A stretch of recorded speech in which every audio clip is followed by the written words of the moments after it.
साथियों, आज गणतंत्र दिवस है, 26 जनवरी है। गणतंत्र दिवस, 26 जनवरी, रिपब्लिक डे, सभी एक ही होते हैं।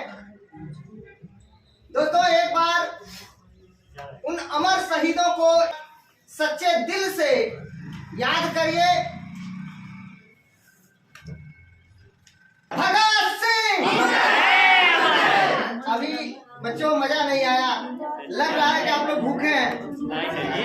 थोड़ा एक बार ऐसे नारा लगाइए, ऐसा आज आप लोग लगाइए कि जो अमर जवान शहीद हो चुके हैं उनके कानों तक आवाज पहुंचे, ताकि उनकी आत्मा जहां कहीं भी हो, उनकी आत्मा जहां कहीं भी हो, ये आवाज को सुने तो कहे आज दूसरा कोई भगत सिंह, दूसरा कोई चंद्रशेखर आजाद, दूसरा कोई महात्मा गांधी, दूसरा कोई सुभाष चंद्र बोस इस धरती पर है, जो अपने मातृभूमि की रक्षा के लिए बलवेदी पर मर मिटने के लिए तैयार है, अपने प्राण की आहुति देने के लिए तैयार है और अपने मातृभूमि को अब गुलाम नहीं बनने देंगे।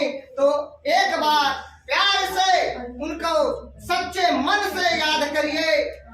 महात्मा गांधी, महात्मा गांधी, सुभाष चंद्र बोस, चंद्रशेखर आजाद, पंडित जवाहरलाल नेहरू, सरदार वल्लभ भाई पटेल, डॉक्टर भीमराव अम्बेडकर। दोस्तों, आज मैं आपको बताने वाला हूँ स्वतंत्रता दिवस क्यों मनाया जाता है, संविधान दिवस क्यों मनाया जाता है और गणतंत्र दिवस क्यों मनाया जाता है। सब लोग ध्यान से सुनिए।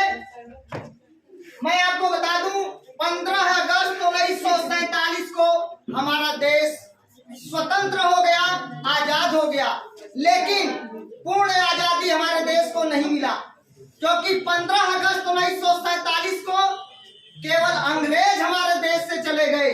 पुर्तगालियों का कब्जा हमारे देश में था, फ्रांसीसियों का कब्जा हमारे देश में था। पूर्ण रूप से पुर्तगाली 1961 में गए, जो गोवा को आजाद करके गए। अर्थात पूर्ण रूप से हमारा देश को जो आजादी मिली वह 1961 में मिली। खैर, अंग्रेजों से हमें मुक्ति 15 अगस्त 1947 को हुआ। 15 अगस्त 1947 को हमारा देश आजाद हो गया और पाकिस्तान का जन्म हुआ। जिसका जन्म होता है वो मरता है, पाकिस्तान मर सकता है और हमारा देश भारत और फिर अखंड भारत हो सकता है। तो ध्यान रखिएगा, 15 अगस्त 1947 को हमारा देश अंग्रेजों से आजाद हो गया, इसलिए 15 अगस्त को स्वतंत्रता दिवस मनाया जाता है। दोस्तों, दूसरा विश्व युद्ध 1939 में शुरू हुआ। उसके बाद 1942 में ब्रिटेन में कंजर्वेटिव पार्टी की सरकार थी, जिसका मुखिया, जिसका प्रधानमंत्री विंस्टन चर्चिल था। विंस्टन चर्चिल था और वह हमारे देश को आजाद कराने में सहयोग नहीं कर रहा था। दूसरी कंजर्वेटिव पार्टी की विरोधी पार्टी थी लेबर पार्टी, श्रमिक पार्टी, और उसका नेता जो था क्लीमेंट एटली था। क्लीमेंट एटली ने कहा भारतीयों से कि चुनाव होने वाला है, आप लोग हमारा सहयोग करें। हमारी सरकार अगर ब्रिटेन में बनती है तो हम भारत को आजाद कर देंगे, स्वतंत्र कर देंगे। अंततः भारतीयों ने भी चढ़ बढ़ करके हिस्सा लिया और लेबर पार्टी को जिताने में महत्वपूर्ण भूमिका निभाया और क्लीमेंट एटली प्रधानमंत्री बन गया। 1946 में 24 मार्च 1946 को क्लीमेंट एटली ने कैबिनेट मिशन का गठन कर दिया और कैबिनेट मिशन भारत आया क्रिप्स अलेक्जेंडर और पैथिक लॉरेंस अर्थात लॉरेंस के नेतृत्व में 3 सदस्यीय दल भारत आया और भारतीयों से कहा कि हम बहुत जल्द ही भारत को स्वतंत्र कर देंगे, लेकिन सबसे पहले आप अपना नियम कानून तो बना लो, अपना संविधान तो बना लो, हम आप भारत को स्वतंत्र कर देंगे। भारतीयों ने कहा ठीक है। उसके बाद 24 अगस्त 1946 को कैबिनेट मिशन ने पंडित जवाहरलाल नेहरू से कहा कि आप सरकार बनाइए। पंडित जवाहरलाल नेहरू ने कहा ठीक है, हम सरकार का गठन करेंगे और 2 सितंबर 1946 को अंतरिम सरकार का गठन किया गया। 2 सितंबर 1946 को अंतरिम सरकार का गठन किया गया, जिसका अध्यक्ष बेबेल था और कार्यकारी पालिका का उप सभापति अर्थात उपाध्यक्ष पंडित जवाहरलाल नेहरू को बनाया गया। तो 24 अगस्त 1946 को घोषणा हुआ कि हम सरकार का गठन करेंगे भारत में और 2 सितंबर 1946 को अंतरिम सरकार का गठन कर दिया गया, जिसका उप सभापति आज का प्रधानमंत्री उप सभापति होता था पंडित जवाहरलाल नेहरू को बनाया गया। दोस्तों, अंतरिम सरकार का गठन हो गया और कैबिनेट मिशन ने कहा कि पहले 5 वर्षों तक सरकार चलाने का अनुभव तो ले लीजिए, 5 साल तक कम से कम सरकार चलाइए, 5 साल का अनुभव तो ले लीजिए, हम देश को आजाद कर देंगे, स्वतंत्र कर देंगे, लेकिन पहले अपना कानून बना लीजिए, अपना संविधान बना लीजिए कि आप देश पर शासन कैसे करेंगे, किस आधार पर करेंगे। उसके बाद 5 साल का अनुभव ले लीजिए, हम देश को आजाद कर देंगे। भारतीयों ने कहा, भारत के नेताओं ने कहा ठीक है। वही 2 सितंबर 1946 को अंतरिम सरकार का गठन हुआ और 1952 तक चला। 1952 में जाकर के पहला आम चुनाव हुआ लोकसभा का। खैर, हम बात करते हैं 1946 में जब कैबिनेट मिशन भारत आया 24 मार्च 1946 को और उसके बाद 2 सितंबर 1946 को पंडित जवाहरलाल नेहरू के नेतृत्व में सरकार बनी। उसके बाद 9 दिसंबर 1946 को संविधान सभा का गठन कर दिया गया और कहा गया कि संविधान सभा कुछ और समितियों का गठन करेगी और वह समितियां मिलकर के हमारे देश के संविधान का निर्माण करेगी। कुल 13 समितियां बनाई गई। उन 13 समितियों में सबसे महत्वपूर्ण था प्रारूप समिति, जिसको कहते हैं ड्राफ्टिंग कमेटी। तरह तरह की कमेटियां बनाई गई। राज्यों की देखभाल करने के लिए, राज्यों पर शासन कैसे किया जाएगा उनके लिए अलग बनाई गई। ठीक है, तो 13 कमेटी बनाई गई थी, जिसमें सबसे मुख्य था प्रारूप समिति। प्रारूप समिति का गठन 29 अगस्त 1947 को किया गया, जिसका अध्यक्ष डॉक्टर भीमराव अंबेडकर को बनाया गया। खैर, हम बात करते हैं भारत के संविधान की। भारत के संविधान को बनाने की प्रक्रिया 9 दिसंबर 1946 को शुरू हो गया और अंततः लगभग 3 वर्षों के कठिन मेहनत के बाद 26 नवंबर 1949 को हमारे देश का संविधान बनकर के तैयार हो गया। हमारे भारतीय संविधान को बनाने में लगभग 63,96,729 रुपए खर्च हुए। 63,96,729 रुपए खर्च हुए और हमारे मूल संविधान में लगभग 1,20,000 शब्द हैं। हमारा मूल संविधान 1,20,000 शब्दों से मिलकर के बना है। वर्तमान में लगभग 1.5 लाख शब्द हैं।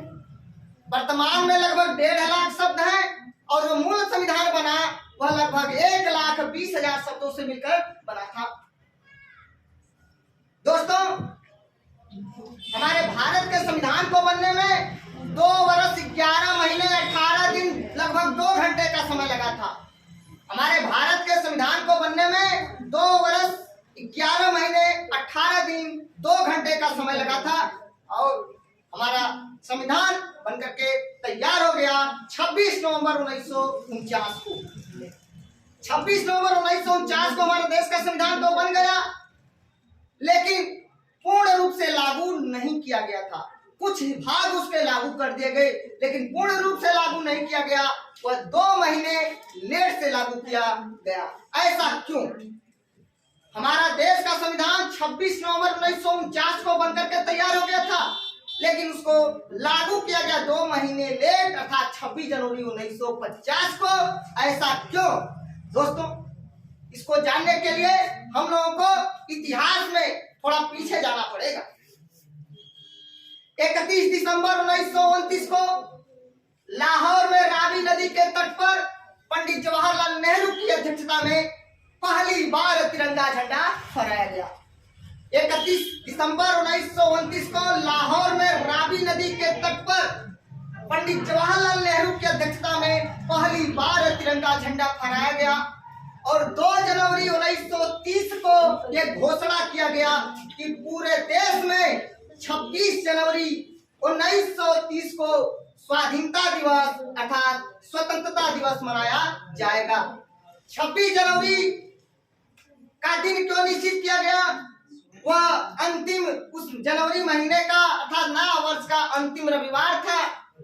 रविवार को सबका छुट्टी रहता है, आराम से सब लोग स्वतंत्रता दिवस में शरीक हो पाएंगे और स्वतंत्रता दिवस मनाएंगे। तो 26 जनवरी 1930 को पहली बार स्वतंत्रता दिवस मनाया गया, स्वाधीनता दिवस मनाया गया था और तब से लेकर 1947 तक आजादी तक 26 जनवरी को ही स्वतंत्रता दिवस अर्थात स्वाधीनता दिवस मनाया गया। लेकिन जब 26 नवंबर 1949 को हमारे देश का संविधान बनकर के तैयार हो गया, तो संविधान तो बन गया लेकिन लागू नहीं हुआ है। इसीलिए तो 26 नवंबर को विधि दिवस मनाया गया, क्योंकि हमारे देश को एक कानून मिल गया, हमारे देश को विधि मिल गया, इसीलिए तो संविधान दिवस मनाया गया और विधि दिवस मनाया जाता है 26 नवंबर को। दोस्तों, तो जब 26 जनवरी 1930 को पूरे देश में पहली बार स्वतंत्रता दिवस मनाया गया, उसी दिन को यादगार बनाने के लिए 26 जनवरी 1950 को हमारे देश का संविधान लागू किया गया।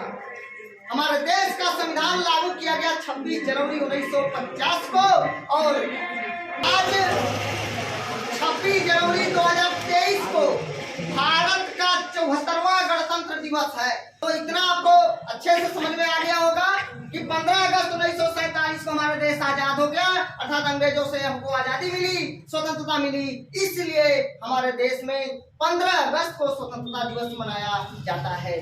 26 नवंबर 1949 को हमारे देश का संविधान बनकर के तैयार हुआ था, इसीलिए संविधान दिवस अर्थात विधि दिवस मनाया जाता है 26 नवंबर को। और 26 जनवरी 1930 को पहली बार स्वतंत्रता दिवस मनाया गया। उसी दिन को यादगार बनाने के लिए 2 महीने इंतजार किया गया और 26 जनवरी 1950 को हमारे देश का संविधान लागू किया गया।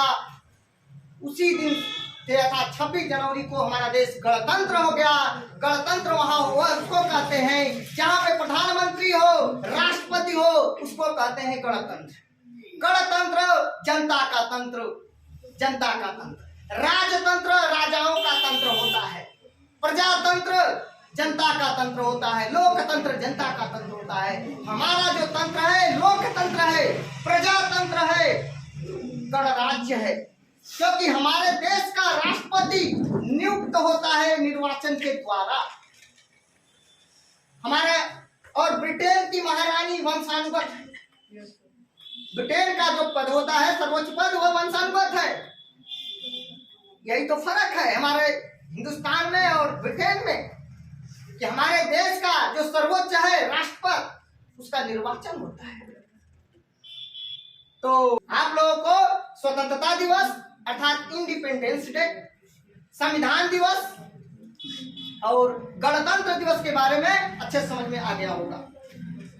दोस्तों, इसी के साथ मैं अपने वाणी को विराम देता हूं और आप लोगों को इस गणतंत्र दिवस की बहुत ढेर सारी शुभकामनाएं देता हूं, बधाइयां देता हूं। यह गणतंत्र दिवस 74वां गणतंत्र दिवस है। अब इसके बाद अगर जो कोई कुछ कहना चाहता है, बोलना चाहता है तो आकर के बोल सकता है, नहीं तो मैं सभा को यहीं पे समाप्त करता हूं।